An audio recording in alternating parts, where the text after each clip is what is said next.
이번 영상부터는 페루 여행을 더욱 알차게 해드리려고 합니다. 모든 유적도 내용을 알고 보면 즐거움이 배가 되어서 가이드의 설명을 미리 알고 가시면 집중도 되고 고산병 예방에도 많은 도움이 되실 겁니다. 배꼽이라는 뜻의 쿠스코, 옛 이름은 따완틴수유 사방 위의 도시 북동, 북서, 남동, 남서라고 불리워졌으며 안티수유, 꾼티수유, 꼬야수유, 친차이수유라고 하는 네 방향으로 나뉘어져 있었다고 합니다.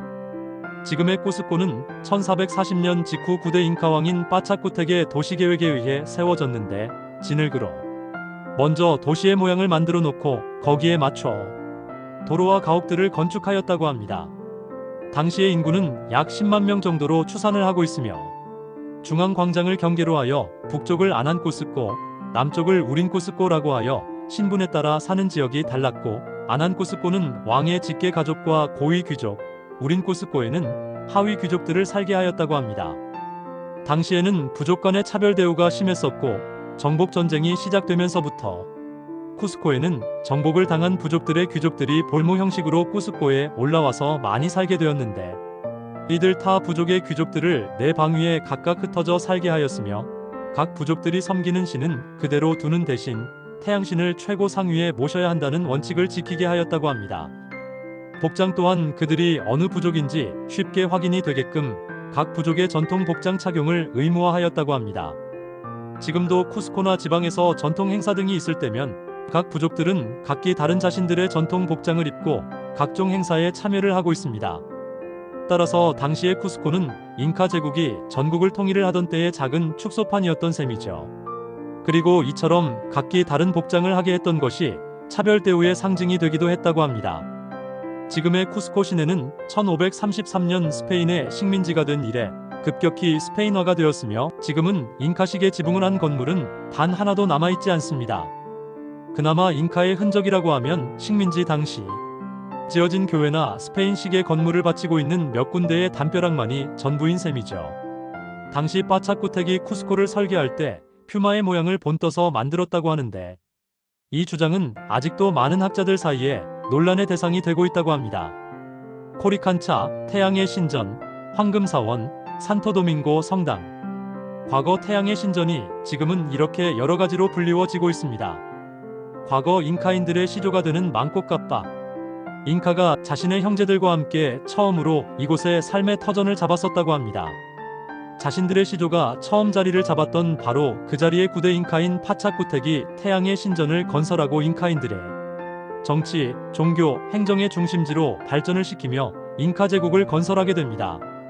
잉카의 시조에 관한 내용은 두 가지 설로 전해져 오고 있습니다. 첫째는 태양신의 아들 망고카빡이 남쪽 띠티카카오수의 태양의 섬에 내려와 잉카의 시조가 되었다는 설과 또 하나는 지금의 쿠스코 남쪽 약 23km 지점의 파카리쿠탄보라는 지역의 탐부토코라고 하는 세계의 동굴에서 망고카팍과 그의 팔형제들이 나와서 황금 지팡이를 가지고 북쪽으로 올라오다가 황금 지팡이를 던져 지팡이가 사라지는 곳에 털을 잡은 곳이 지금의 쿠스코라고 하는 설입니다.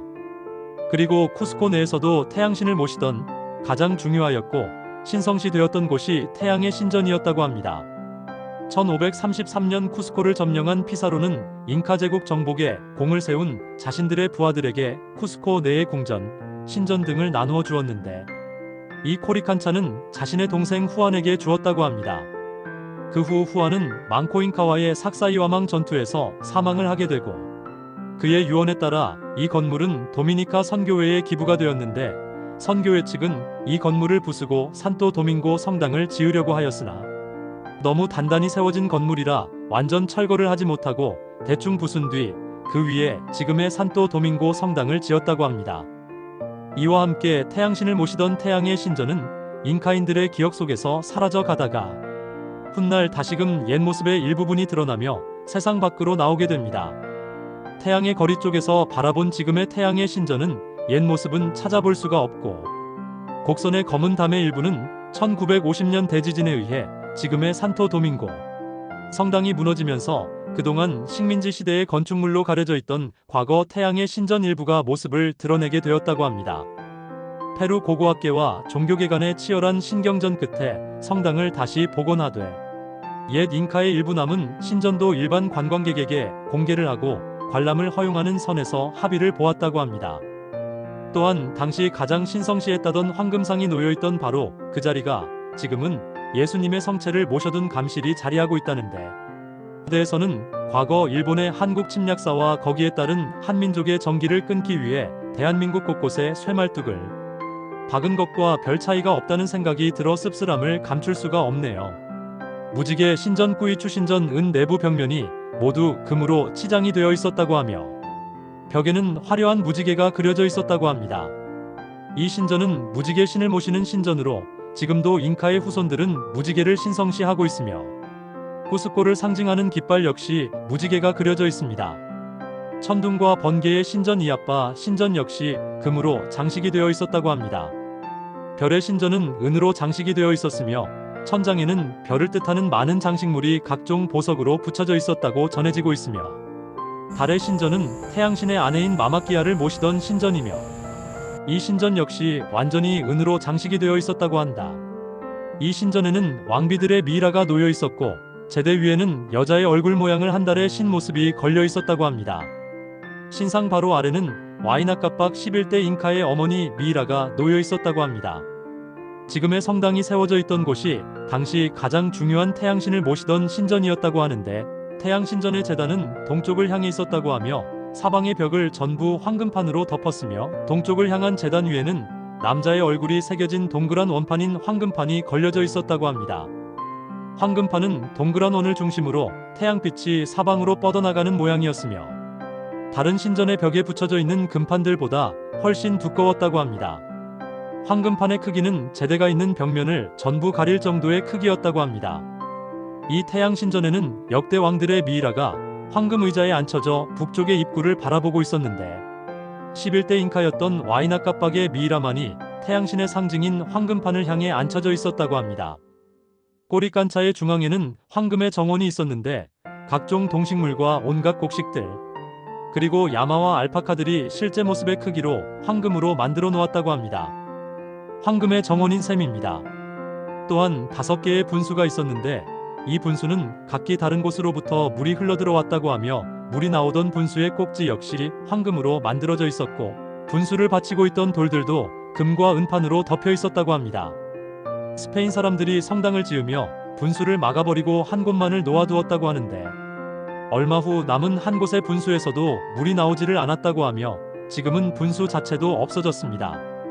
형체만 비슷하게 만들어 놓고 있죠. 당시 이곳 코리칸차에는 하찮은 그릇조차도 금과 은으로 만들어져 있었다고 하여 이곳을 황금의 신전이라고도 불렀던 것 같습니다. 여기는 태양의 신전이었으며 황금으로 이루어진 보물 창고였다고 합니다.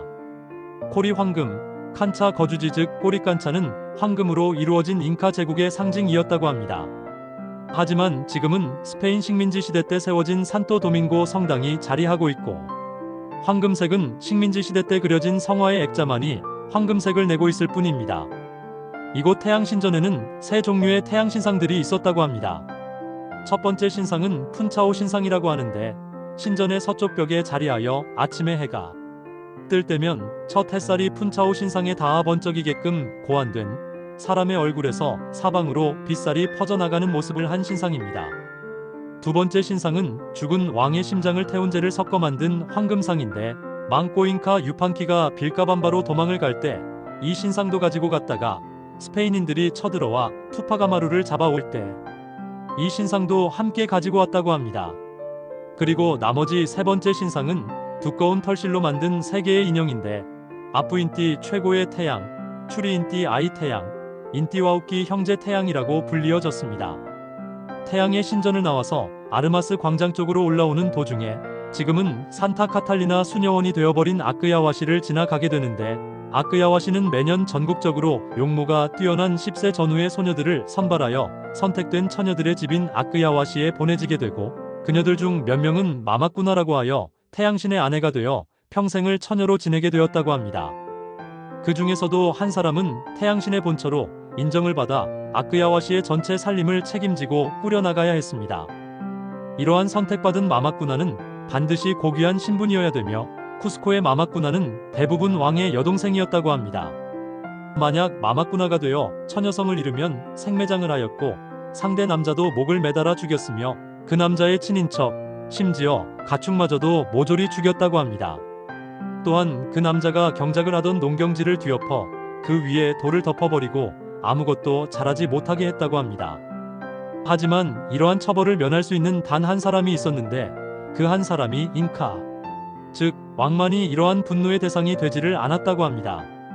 마마꾸나가 되지를 못한 사람들은 아크야라고 하여 주로 비꾸냐 털로 왕이 입는 옷을 만들거나 술을 담그고 제사 때의 음식을 만드는 일을 하였는데 그러다 결국은 왕이나 귀족의 첩이 되어 평생을 살았다고 한다.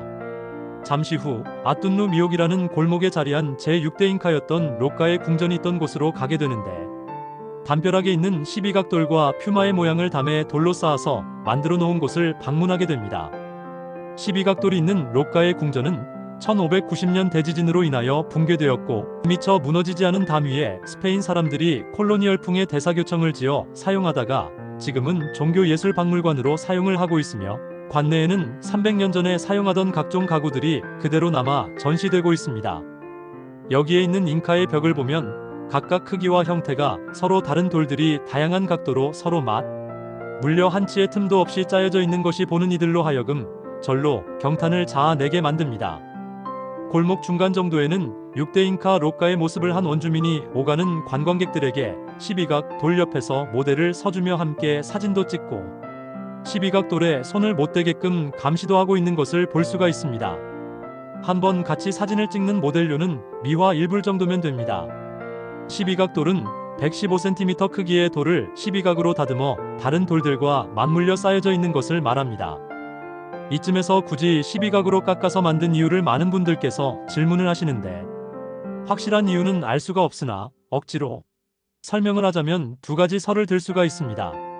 첫 번째 설은 6대 잉카의 일족의 수를 표시한 것이라고 하며 둘째로는 잉카의 달력을 나타낸 것이라고 하는 설입니다.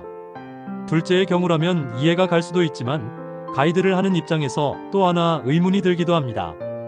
잉카의 달력은 제9대 잉카인 빠차쿠텍이 그동안의 천체를 관측한 내용을 토대로 년을 왔다 달을 끼야라고 하였으면 일주일을 10일 3주를 한 달로 정하였고 12달을 1년으로 만들었다고 하고 여기서 매년 그 차이를 수정해서 5일을 더하여 1년이 365일이 되게 하였다고 합니다. 하지만 문자의 기록이 없었던 잉카의 문명이고 보면 이러한 모든 것이 구전에 의해 또는 그 구전을 전해들은 역사학자들의 추측이 많이 가미된 것이 아닐까 하는 의구심도 없지는 않습니다. 마야의 달력 1년 365일 그리고 잉카의 달력이 365일이라는 것은 어떤 연관이 있을까 하는 궁금증이 생기기도 합니다. 당시 아즈텍을 멸망시킨 코르테스는 아즈텍의 원주민이 건네준 마야의 달력이라고 하는 원형 금판과 은판을 모두 녹여서 스페인으로 가져가 버렸다고 하네요. 역사에 대한 무지와 황금에 눈이 먼 정복자들에 의해 소중한 유물의 훼손을 아쉬워하며 다시 왔던 길을 되돌아 약 200m 정도 내려오면 잉카 제국 당시의 중심지였던 아르마스 광장이 나타나는데 이 광장을 중심으로 잉카의 제국은 네 방향으로 분리되어 관리를 하였다고 합니다. 언제부터인지 이곳은 배꼽이라는 뜻의 쿠스코로 바뀌어 부르게 되었습니다. 세계의 중심, 우주의 중심을 뜻하는 말이죠. 쿠스코 대성당을 뒤에 두고 앞을 바라보면 대광장이 시원스럽게 펼쳐져 있고 파차쿠텍을 상징하는 동상이 보입니다. 쿠스코 대성당은 1983년 유네스코 세계유산으로 지정되었는데 과거 잉카의 황제 비라코차의 궁전인 키스와르칸차가 있던 곳입니다. 이 성당은 1560년부터 1664년까지 104년에 걸쳐 건축이 되었습니다. 성당의 건축에 사용된 붉은 화강암은 삭사이와만 유적지에서 굴러내려 사용을 했다고 하네요. 외부를 보면 르네상스 양식의 두 개의 거대한 종탑이 있고 내부는 바로크, 후기 고딕, 플라테레스크 양식이 혼합이 되어 있는 것을 볼 수가 있습니다. 그리고 안데스 지역의 전통 요소가 결합된 안데스 바로크 양식도 결합이 되어 있습니다. 내부의 그림은 주로 쿠스코 화파학파의 그림이 대부분이며 최후의 만찬 그림의 식탁 위에 잉카인들이 주로 먹었던 기니피그 구이가 놓여 있는 게 특색입니다. 그리고 주제단은 1.25톤의 은으로 제작이 되어 있고 특이하게도 지진의 왕으로 불리는 검은 예수상이 모셔져 있습니다. 원래는 검은색이 아니었는데 1650년 대지진 때 지진을 멈추게 하였다고 하여 예수상 밑에 촛불을 켜놓고 기도를 드렸는데 초의 그을음 등으로 인하여 지금은 검은 예수상으로 변해버렸다고 합니다. 왼쪽으로 두 개의 성당이 보이는데 가까이 있는 성당이라 꼼파니아 성당입니다. 1571년에 예수회파에 의해 세워졌으며 1650년 완공이 되었다고 합니다. 성당 내부는 섬세한 나무 조각들로 되어 있으며 바로크 양식의 열주가 특히 아름답고 제단 앞에는 여러 성인들의 초상화가 있습니다. 성당 바로 옆에 골목길이 있는데 관광객들 사이에 유명한 로레타 거리라고 불리고 있죠. 잉카 후기에 세워졌다고 하며 반질반질하게 다듬은 일정한 모양의 돌들을 모르타르를 쓰지 않고 쌓아 올렸으며 길의 가장자리에는 물이 흐를 수 있도록 배수로도 만들어 놓은 것이 독특합니다. 지금은 배수로가 덮여 있음. 여기서 한 가지를 더 살펴볼 것이 있는데 잉카의 벽들은 모두가 지진을 대비해 위로 올라가면서 안쪽으로 비스듬히 기울어지게끔, 그리고 한 건축물에는 같은 곳에서 채취한 돌이나 적어도 같은 색과 같은 종류의 돌로만 건축을 하였으며 아래쪽에는 큰 돌로 쌓기 시작하여 위로 갈수록 작은 돌을 사용해서 건축을 하였다고 합니다. 그런데 지금의 쿠스코 시내의 건축물들 중 스페인 사람들이 지은 건축물들도 잉카 시대의 석조 건물처럼 신기에 가까울 정도의 석공 기술이 나타나고 있습니다. 단, 다른 점이 있다면 축대를 쌓으면서 지진을 대비한 비스듬한 형식이 아닌 수직으로 쌓았다는 것입니다. 많은 관광객들이 이 점을 살피지 못하고 모든 시커먼 벽들이 잉카 시대의 것으로 착각을 많이 하고 있는데, 구별을 하는 법은 수직인지 아니면 위로 올라갈수록 안으로 기울어 져 있는지를 살펴보면 거의 정확히 구별을 할 수 있을 것입니다. 이런 현상이 나타나게 된 원인은 피사로가 이곳 쿠스코를 점령한 후 자신들의 부하 88명에게 땅을 나누어 주며 스페인풍의 도시를 건설하게끔 지시를 하였는데, 땅을 받은 사람들이 당시 잉카의 석공 기술자들을 동원하여 건축을 하였으므로 돌을 다듬는 기술은 잉카 시대의 것과 차이가 없었다고 합니다. 이번 영상은 쿠스코 시내의 유적지에 대한 내용이었는데 자세히 설명을 하다 보니 많이 길어졌습니다. 다음 영상은 쿠스코 외곽에 있는 유적지를 살펴보겠습니다. 구독과 좋아요로 힘을 주세요.